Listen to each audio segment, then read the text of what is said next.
జనగామ జిల్లా దేవరపల్లి మండలం మల్యతాండ లక్కావత్ తాండాలో సాగునీరు అందక ఎండిపోతున్న వరి పంటలను మాజీ మంత్రి ఎర్రబెల్లి దయాకర్ సోమవారం పరిశీలించారు. కాలువల్లో నీరు లేక బోర్లు అడుగంటిపోవడంతో కళ్ల ముందే పంట ఎండిపోతున్న చూసి రైతులు ఆవేదన వ్యక్తం చేయగా ఎర్రబెల్లి వారిని మోదొచ్చారు. పంట పొలాల తిరుగుతూ రైతులతో ముచ్చరించిన ఎర్రబెల్లి అక్కడికక్కడే నీటిపారుదల శాఖ మంత్రి ఉత్తమ్ కుమార్ రెడ్డికి మరియు సంబంధిత అధికారులకు ఫోన్ చేశారు. స్టేషన్ గన్పూర్ రిజర్వాయర్ నుండి వచ్చే 4L కాలువకు వెంటనే నీళ్లు విడుదల చేసి చివరి దశలో ఉన్న పంటలను కాపాడాలని కోరారు. రైతుల కష్టాలను వివరించి సాగునీటి విడుదలపై తక్షణ చర్యలు తీసుకోవాలని విజ్ఞప్తి చేశారు. ఈ సందర్భంగా ఎర్రబెల్లి మాట్లాడుతూ ప్రస్తుత ప్రభుత్వంపై నిప్పులు జరిగారు. గత 10 ఏళ్ల బీఆర్ఎస్ పాలనలో రైతు బంధు, 24 గంటల ఉచిత విద్యుత్, సకాలంలో ఎరువులు అందించి కేసీఆర్ రైతులను రాజ్యం చేశారని గుర్తు చేశారు. కాంగ్రెస్ ప్రభుత్వ హయాంలో రైతులను పట్టించుకునే నాదుడే లేడని విమర్శించారు. కనీసం యూరియా కోసం కూడా ఫర్టిలైజర్ షాపుల ముందు రైతులు రోజుల తరబడి వేచి చూడాల్సిన దుస్థితి రావడం బాధాకరమన్నారు.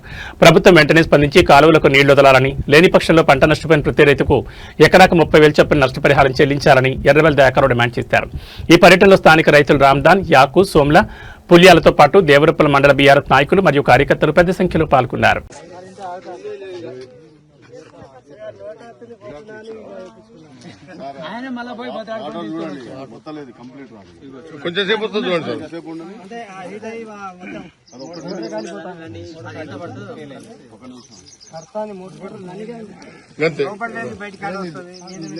గ్రౌండ్ వాటర్ మొత్తం పోయింది. అది ఏ కోసం పెంచుతుంది, ఏ మూల దొరుకుతుంది.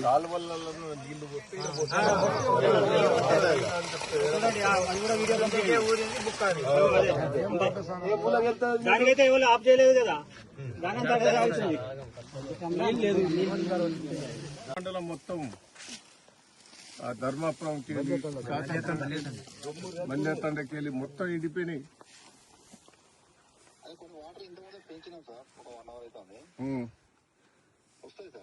ఎట్లొస్తాయి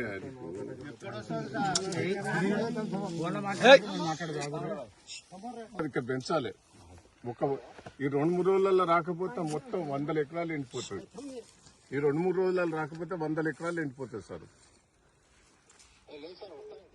వస్తేనే ఇప్పుడు ఒక నిమిషం మీరు వినండి సార్.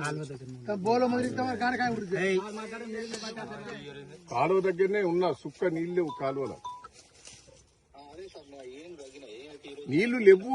వినండి ఒక్క నిమిషం దయచేసి మీరు వినండి. కాలువ అసలు నీళ్లే వదిలిపెట్టలే. కాలువకు నీళ్లే గడ్డే మొలిచినాయి. మీకున్న వాస్తవం చెప్తున్నా. మీరు కొద్దిగా ఏం చేద్దాం మరి.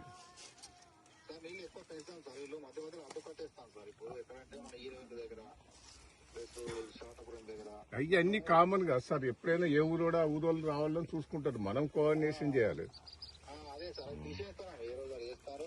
దయచేసి నేను చెప్తున్నా 100 ఎకరాలు మాల్యాతండ మొత్తం ఎండిపోయింది. ఆ శాతాపురం కిందికి వెళ్ళి ధర్మాపురంకి వెళ్ళి ఘోరమైన పరిస్థితి ఉన్నది. ఆ కాలువలో సుక్క నీళ్ళు మొత్తం గడ్డి మొలిచింది. పోయినసారి వదిలిపెట్టినే తప్ప అవి వదిలిపెట్టి లాస్ట్ మూమెంట్ వదిలిపెట్టింది. మీరు కొద్దిగా ప్లీజ్. నాకేం లేదు, నాకు ఇవ్వాలి. నీ పని అదే. నా కాళ్ళ వేస్తే కొద్దిగా పంట వస్తుంది. నోటికాడికి వచ్చిన బోర్లు ఎత్తే బోర్లు కూడా పోయినాయి. L4 గుర్తుపెట్టుకోండి.